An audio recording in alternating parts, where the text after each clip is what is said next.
Hello दोस्तों, स्वागत है आपका आपके आपके अपने यूट्यूब चैनल इन्वेस्टर क्लासेस में। और आज अपना टॉपिक है बेसिक ऑफ डेरिवेटिव के ऊपर, जो कि हमने वेब सीरीज स्टार्ट की है और हम इस वेब सीरीज़ को आगे बढ़ाएंगे। आज इसमें हम जानेंगे कि डेरिवेटिव का मीनिंग क्या है, डेरिवेटिव से होता क्या है और एक्चुअल में इसमें ट्रेडिंग होती क्या है। तो this is first chapter and all this is all about introduction of basic of derivative. तो शुरुआत करते हैं, स्टार्टिंग करते हैं यहाँ से बेसिक ऑफ डेरिवेटिव से। बेसिक ऑफ डेरिवेटिव का मतलब क्या होता है? बेसिक ऑफ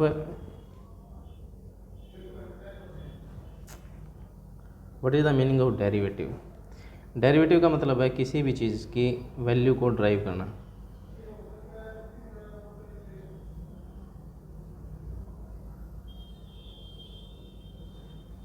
किसी भी चीज़ की वैल्यू को ड्राइव करना। ड्राइव करने का मतलब कैसे है, इसको इस चैप्टर में बेसिक चीज़ें समझेंगे। एक तो मीनिंग ऑफ डेरिवेटिव, कितने टाइप है डेरिवेटिव के, हिस्ट्री कैसे है, सिग्निफिकेंस कैसे है, रिस्क कैसे है। इसका मोटा मोटी आपको मैं डायरेक्ट हिंदी में साफ शब्दों में मतलब बताता हूँ कि डेरिवेटिव का मीनिंग है किसी एक पर्टिकुलर चीज़ जो किसी एक बेसिक स्पॉट प्राइस से ड्राइव की जा रही है। एग्जाम्पल के लिए एक किसी पर्सन को एग्जाम्पल के लिए बाय मानते कि उसको गोल्ड बाय करना है, ठीक है। गोल्ड का प्राइस चल रहा है आज की डेट में 60,000 60,000 रुपये पर 10 ग्राम, पर 10 ग्राम के लिए जो 60,000 रेट है। अब एक दूसरा इंसान है, उसको सिर्फ 60,000 में बाय करके 65 में बेचना है उसको, कि जब गोल्ड का रेट ऊपर जाए 65 जाए तो मैं उसको बेच दूँ।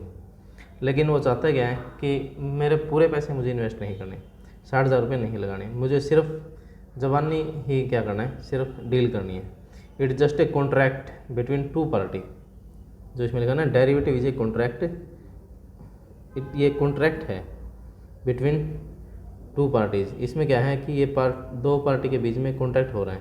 कॉन्ट्रैक्ट कैसे हो रहा है कि एक बंदे को लगता है कि गोल्ड यहाँ से उसको ख़रीदना है, लेकिन उसने कहा कि मैं 60,000 रुपये नहीं दे रहा, क्योंकि जो 10 ग्राम की वैल्यू है, आप मुझसे लॉस के पैसे रख लो 10,000 रुपये 20,000 रुपये, और मैं आपको पेमेंट इसी करूँगा बाद में, महीने बाद में या 2 महीने बाद में, whatever you date you decide. अगर गोल्ड का रेट 1 महीने बाद बढ़ जाता है, 60,000 से हो जाता है 65,000, तो सामने वाली पार्टी से क्या लेता है, सिर्फ प्रॉफिट ही लेगा, 5,000 रुपये ले लेगा और अपने अकाउंट में पैसे ले लेगा। This is the simply profit. अगर गोल्ड नीचे आ जाता है 60 से 55 आ जाता है तो उसको सिर्फ लॉस दे देगा। तो एक्चुअल में क्या हुआ कि सिर्फ प्रॉफिट एंड लॉस का ही पैसा रखना पड़ा अकाउंट के अंदर ट्रेड करने के लिए। तो इसको हम बोलते हैं डेरिवेटिव। डेरिवेटिव में ट्रेड करने के लिए हमें फुल वैल्यू को बाय और सेल ना करके हमें सिर्फ उसकी मार्जिन मनी ही रखनी पड़ती है। This is the actual beauty of a derivative. अभी इसमें टॉपिक वाइज जैसा लिखा हुआ है, derivative is a contract product which driven from other asset known as underlining. Derivative एक वो प्रोडक्ट है जो कॉन्ट्रैक्ट है जो किसी ऐसी चीज़ से ड्राइव हो रहा है जो कोई एक्चुअल में कोई चीज़ है। अंडरलाइन है, अंडरलाइन में होगा इसका गोल्ड का स्पॉट का प्राइस, फ्यूचर का हो गया जो इसका फ्यूचर का जो प्राइस है। डेरिवेटिव को हम फ्यूचर भी बोलते हैं, ताकि जो फ्यूचर से डेरिवेटिव के टाइप होते हैं फ्यूचर एंड ऑप्शंस, फॉरवर्ड, वो हम आगे बढ़ेंगे। बेसिक एग्जांपल जो मैंने आपको फ्यूचर के एग्जांपल से इसको समझाया था आपको। डेरिवेटिव के अंदर निफ्टी फ्यूचर भी आता है। डेरिवेटिव में गोल्ड में ट्रेडिंग की जाती है, सिल्वर में की जाती है, निकल में की जाती है, टीन में की जाती है, और भी जैसे एग्री कमोडिटी है। जैसे एग्री कमोडिटी में सोयाबीन है, वो भी अब तक डेरिवेटिव में ट्रेड हो रही थी। सरसों है, कपास है, बहुत सारी चीज़ें बेसिक जो चीज़ें हैं, cotton, pulses, extra, wheat, they all are trade in derivative segment. Derivative में जो है हम बॉन्ड्स भी ट्रेड कर सकते हैं। बहुत सारी चीज़ें जो बेसिक जो फाइनेंशियल इंस्ट्रूमेंट हैं, हम इन सबको फ्यूचर में, ऑप्शंस में, फॉरवर्ड्स में कॉन्ट्रैक्ट करके हम इसमें ट्रेड कर सकते हैं। अब डेरिवेटिव की हिस्ट्री कैसे स्टार्ट हुई, अब आते हैं यहाँ पे derivative market history and evolution. Derivative की हिस्ट्री जो है काफ़ी टाइम पहले से स्टार्ट है। बेसिकली ये डेरिवेटिव स्पेशली स्टार्ट तब हुआ जब किसी ने, एक बंदे ने दूसरे बंदे से पैसे उधार पे काम लेके स्टार्ट करना था, जो मैंने एग्जांपल आपको दिया था गोल्ड के रूप में। अब ऐसे ही एक दूसरा एग्जांपल था जब ये स्टार्ट हुआ, ये काफ़ी पुराने टाइम से ही होता रहा डेरिवेटिव।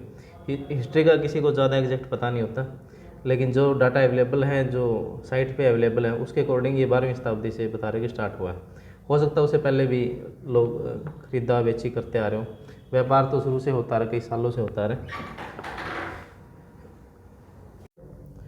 तो 12वीं शताब्दी में क्या हुआ? 12वीं शताब्दी में 12वीं शताब्दी 12th सेंचुरी से यूरोप के अंदर जो ट्रेड होते थे और जिन्होंने डिलीवरी के लिए, सेल करने के लिए पहले कांटेक्ट किया कि आप हमसे, हम आपको ये सामान, एग्जांपल के लिए गेहूँ या एग्जांपल के लिए कोई भी प्रोडक्ट है, एग्जांपल के लिए गेहूँ का रेट चल रहा था 20 रुपये, जैसे आज की डेट में मान के चलते हैं, क्विंटल के हिसाब से देखा जाए तो 2000 रुपये क्विंटल हो गया। तो इसमें एक पर्सन दूसरे पर्सन को कॉन्टैक्ट कर रहा है कि आज की डेट में वीट का प्राइस है 2000 रुपीज़, 2000 रुपये पर क्विंटल। मैं आपको एक साल बाद आपसे कांटेक्ट कर रहा हूँ कि मैं आपको 2000 रुपये में आपको बेचूंगा ही बेचूंगा, चाहे गोल्ड का रेट ऊपर, चाहे गेहूं का रेट ऊपर जाए या नीचे जाए, कहीं भी जाए, एक फ़िक्स प्राइस पे मैं आपको पे करूँगा इसको। सामने वाली पार्टी है, तो ये दोनों ही पार्टी एक दूसरे में क्या है, ओब्लाइज है एक दूसरे से, एक दोनों के पास ये राइट भी है और ओब्लिगेशन भी है। अभी हम डिफरेंस में इसमें आगे जानेंगे कि फ्यूचर में ओब्लिगेशन अलग होती है और राइट अलग चीज़ होती है। ये ऑप्शंस के ट्रेडिंग के अंदर हम पढ़ेंगे। बेसिकली जब 12वीं शताब्दी में स्टार्ट हुआ तो लोगों ने एक दूसरे को प्रॉमिस किया कि हम आपको डिलीवरी देंगे 1 महीने बाद में, 1 साल बाद में, जिससे कि प्राइस फ्लक्चुएशन को रोका जा सके। उसके बाद 13वीं शताब्दी का इसमें एग्जांपल दिया गया है, 13th century. There are many example of contract by English Cistercian monastery who have country sold 20 year of advance, जिन्होंने क्या है बाद में कपड़े वगैरह जो है, वुलन्स की जो चीज़ें है, वो भी यूरोप के अंदर जो ये स्टार्ट हो चुका था। और जिन्होंने है 20-20 साल तक का कॉन्ट्रैक्ट किया कि हम लगातार 20 साल तक आपको एक सर्टेन प्राइस पे इस चीज़ को हम खरीद देंगे, कपास को खरीद देंगे, रुई खरीद देंगे, कॉटन खरीद देंगे, डिफरेंट चीज़। ऐसे ही फिर 16वीं शताब्दी में चीज़ें चलती रही हॉलैंड में। वैसे इतना इंपॉर्टेंट टॉपिक है नहीं, एग्जाम पॉइंट ऑफ व्यू से भी इतना नहीं है। बेसिकली इसमें हिस्ट्री बताई गई है कि 17वीं शताब्दी में जापान में डोजिया के अंदर ये स्टार्ट हो गया था। उसके बाद में 1848 में 1848 में शिकागो बोर्ड ऑफ ट्रेड की एस्टेब्लिश हुई, जिसमें फॉरवर्ड के कॉन्ट्रैक्ट्स को वो कम्युनिटी में काम किया जाना स्टार्ट किया। ये शिकागो के अंदर स्टार्ट हो गया था। उसके बाद 1919 में Chicago butter and egg board अलग से बनाया गया, जिसमें अलाउ किया गया फ्यूचर की ट्रेडिंग को। फिर 1972 में शिकागो मर्केंटाइल एक्सचेंज इंट्रोड्यूस की गई। 1973 में Chicago board of option exchange हुआ, जब ऑप्शन ट्रेडिंग के लिए लोगों को समझा कि ऑप्शन ट्रेडिंग होती क्या, ये बेसिक्स था जब स्टार्ट किया गया ऑप्शंस के अंदर। ऐसे 1975 में सीबोट इंट्रोड्यूस हुआ, 97 में सीबोट, सीएमई, 82, ये बेसिक चीज़ें चलती रही। रिसेंटली जो सबसे इम्पोर्टेंट है, जो अपने लिए जो पढ़ना जरूरी है, जो आपके लिए ज़रूरी है, जो एग्जाम पॉइंट ऑफ व्यू से ज़रूरी है, वो है इंडियन स्टॉक मार्केट कि इंडिया में डेरिवेटिव्स कैसे स्टार्ट हुआ, कैसे कॉल पुट में, फ्यूचर्स में, ऑप्शंस में, इन चीज़ों में ट्रेडिंग स्टार्ट की गई थी। तो ये सबसे ज़रूरी चीज़ है। तो इसमें आप पढ़ते हैं इंडियन डेरिवेटिव मार्केट के बारे में कि इंडिया में कैसे स्टार्टअप हुआ। इंडिया में डेरिवेटिव का सबसे जो मेन जो जाता है, वो जाता है सेबी के ऊपर। सेबी जब एस्टेब्लिश हो रहा था, एलसी गुप्ता ने जो डेवलपमेंट थे, एप्रोसिएटर थे डेरिवेटिव ट्रेडिंग के लिए, 18 नवंबर 1996 को कमेटी बनाई गई, जिसमें 17 मार्च 1998 को रिकमेंडेशन किया गया स्पेशली डेरिवेटिव के लिए कि इसमें फ्रेमवर्क तैयार करेंगे, सिक्योरिटी के लिए गवर्न करेंगे, जो डेरिवेटिव को गवर्न करने के लिए रूल एंड रेगुलेशन जिसमें बनाए जाएंगे, अप्लाई किए जाएंगे। कमेटी की रिपोर्ट सबमिट हुई अक्टूबर 1998 में। उसके बाद ऑपरेशन डिटेल, जिसमें मैथोलॉजी किस तरीके से यूज़ करेंगे, कितना मार्जिन रखेंगे, क्या मैथोलॉजी यूज़ करेंगे, इन सभी चीज़ों पर डिस्कशन किया गया।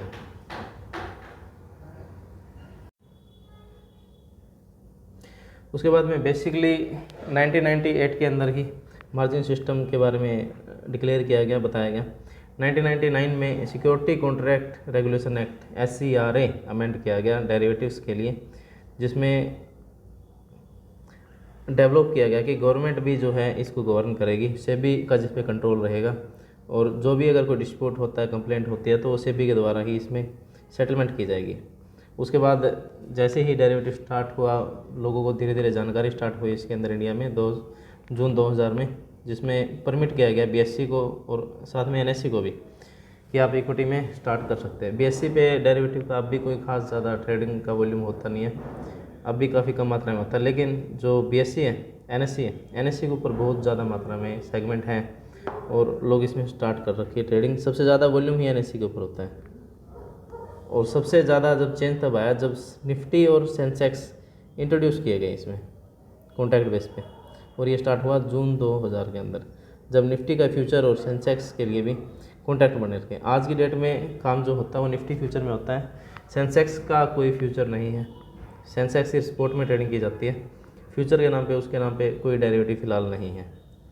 तो इसको ऑफ करते आगे। इंडियन स्टॉक मार्केट,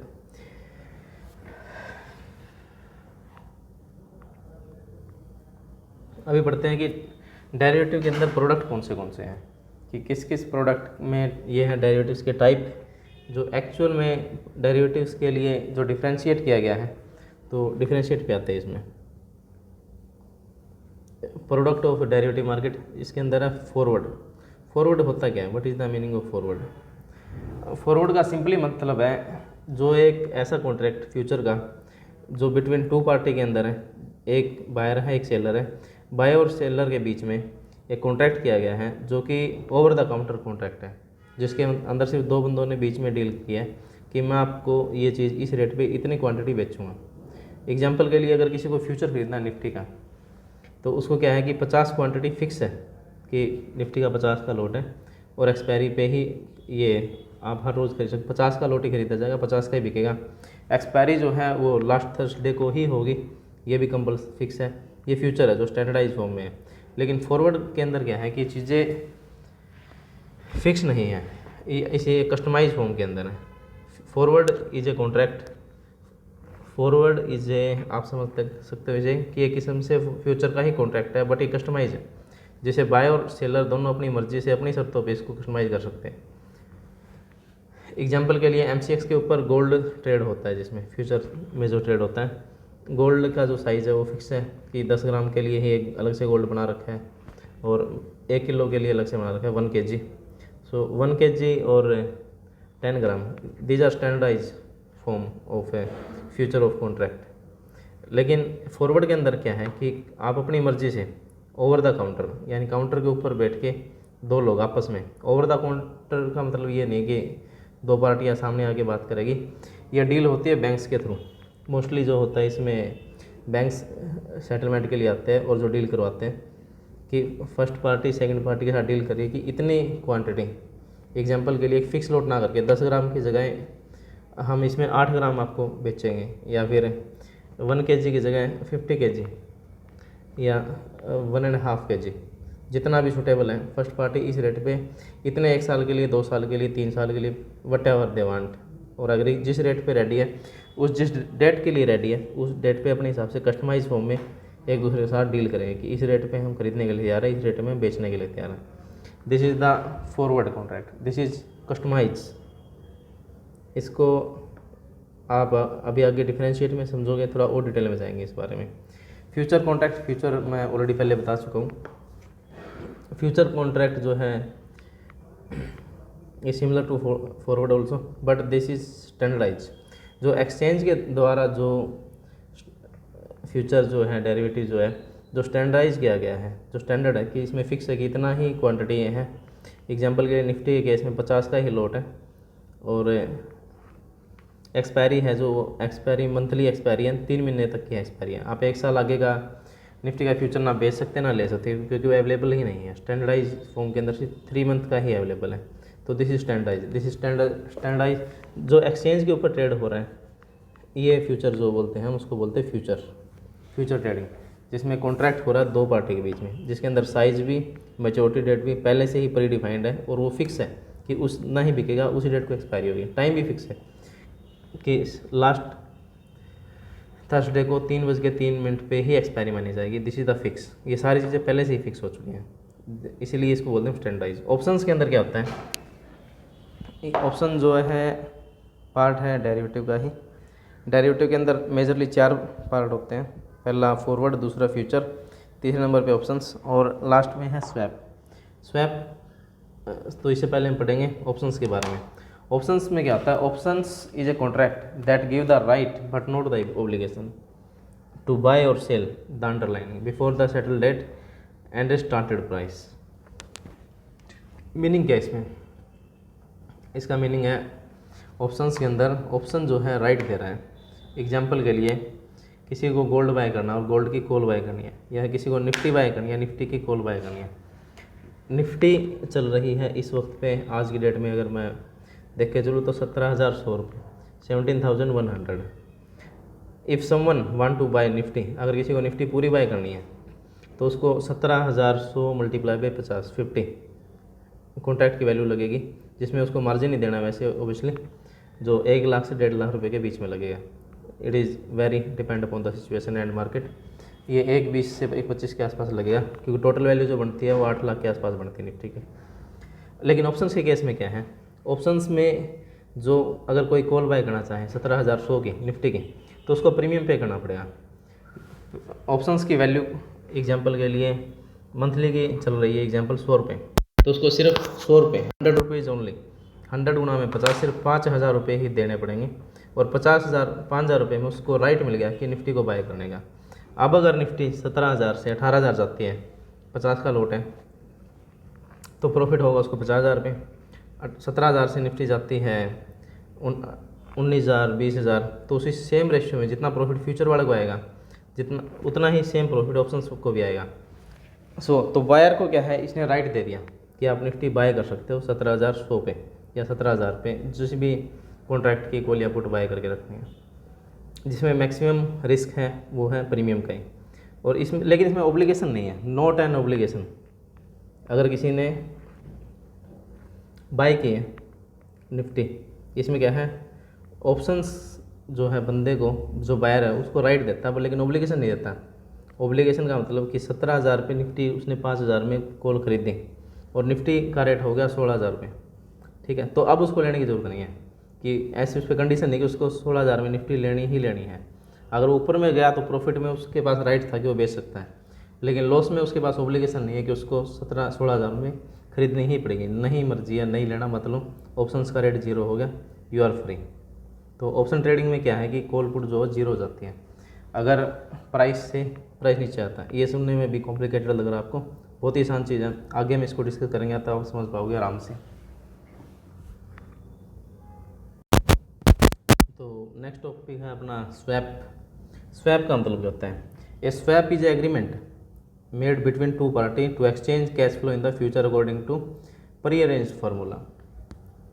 इसका जो स्वैप जो होती है, स्वैप का बेसिकली यूज़ किया जाता है सिर्फ इंटरेस्ट रेट को फ्लोटिंग रेट में और फिक्स रेट के अंदर फिक्स करने के लिए। एग्जांपल के लिए अमेरिका में रेट ऑफ इंटरेस्ट जो है एफडी के ऊपर चलता है काफ़ी कम, 1% से 2%। इंडिया में चलता है 6% के आसपास। तो इसमें क्या है कि हम इंटरेस्ट रेट को स्वैप कर सकते हैं एक दूसरे के साथ में, ठीक है। तो ये इतना आसान नहीं है स्वैप करना, कि जिसमें अगर कोई एग्जांपल के लिए कोई अमेरिका से लोन उठा लेता है पैसे, जहाँ पे इंटरेस्ट रेट काफ़ी कम है, मान लो किसी ने 1% के रेट के हिसाब से ही उठा लिया और इंडिया में डिपॉजिट कर दिया, इसको 6% एफडी पे ब्याज आता रहा और रेगुलर उसको इनकम आते रहे, ऐसा पॉसिबल नहीं है, क्योंकि इसमें बीच में गैप होता है जो सरकार के द्वारा डिफाइन किया जाता है ताकि लोग स्वैपिंग इतनी ज़्यादा ना कर सकें। इसमें क्या है कि स्वैप को हम फिक्स कर सकते हैं कि एफडी के रेट जो है कम ज़्यादा होते रहते हैं, कभी 6 चला गया, कभी 6.5 हो गया, कभी 5.5 आ गया। एक पर्सन दूसरे पर्सन से फिक्स रेट ले सकता है।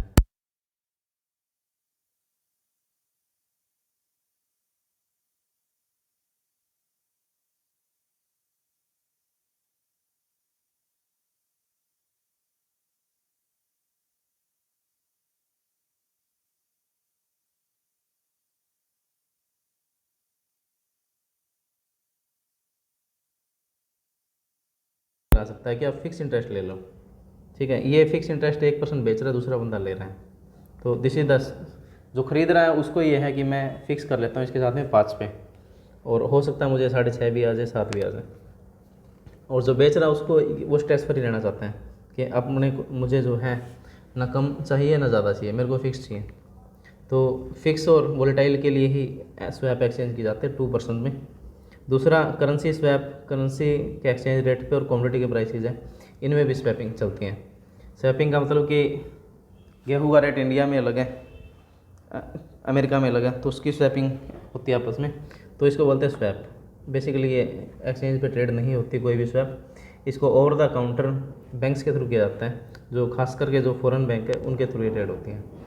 तो it is a simple topic. Next topic को हम पढ़ेंगे नेक्स्ट वीडियो में, मार्केट पार्टिसिपेट के बारे में। थैंक यू सो मच, मिलते हैं नेक्स्ट वीडियो में। अगर वीडियो पसंद आया तो इसको लाइक करो, कमेंट करो, सब्सक्राइब करो, कमेंट ज़रूर करना, बताना क्या क्या कमी आती है, अगर कोई कमी है तो उसको अपडेट करेंगे, अगली वीडियो में इसको सुधारेंगे, तो बने रहो साथ में। Thanks for watching.